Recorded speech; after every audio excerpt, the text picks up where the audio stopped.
Boa noite, gente. Respondendo algumas perguntas de vocês, né? O CSUs fazia parte do Serviço Social Magnão Magalhães, coordenada por Murilo Guerra, em 1982, né? Era um sistema social, né, que dava assistência às pessoas, né, nessas chamadas CSUs, que havia aqui na região metropolitana do Recife, né?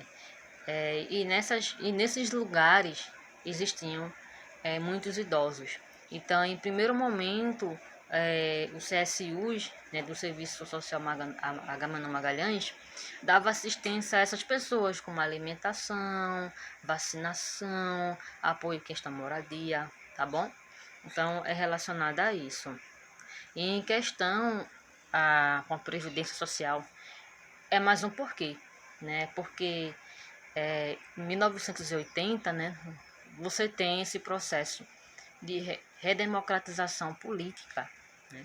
O Brasil passou por uma ditadura e estava abrindo alas para um novo processo, que vinha também com o decorrer de vários questionamentos com as diretas jás, né, e com as manifestações.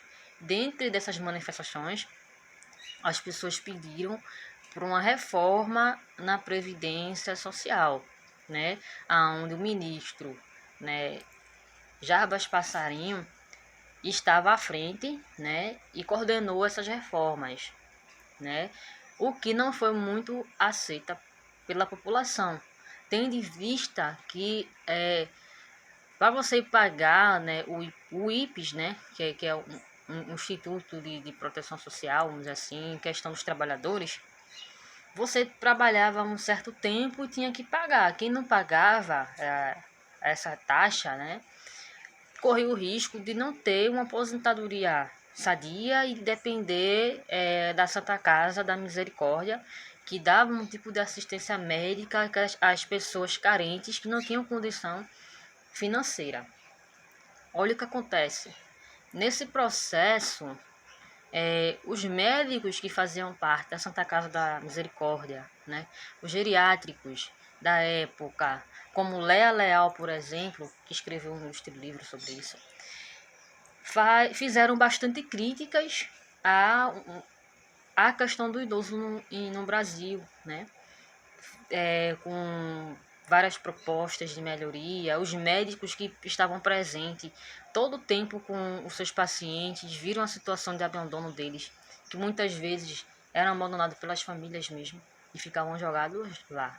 Então eles pediam, né, uma visibilidade melhor para essas pessoas e como fazer uma campanha de conscientização. A respeito disso, né, o jornal Diário de Pernambuco, do Comércio e do Amanhã tem vários trechos que relatam esses questionamentos, né, de Léa Leal, de Jarbas Passarinho, entre muitas figuras da época, que pediram melhoria, pediram voz. Em alguns relatos de jornais, por exemplo, fala sobre, tipo, você que é idoso não tenha vergonha da sua velhice, entendeu? Então, fazer esse questionamento, olha, o idoso não é simplesmente só um moribundo, um velho jogado, não.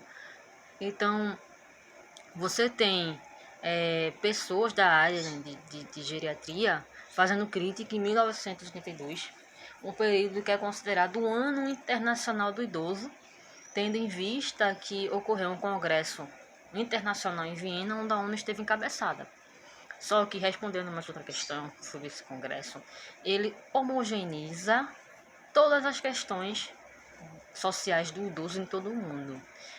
Vale relatar que aqui no Brasil, a questão do idoso é peculiar, é diferente. Você em cada estado você tem uma situação expressiva. Em Pernambuco você tem a assistência social do Serviço Social Magnão Magalhães.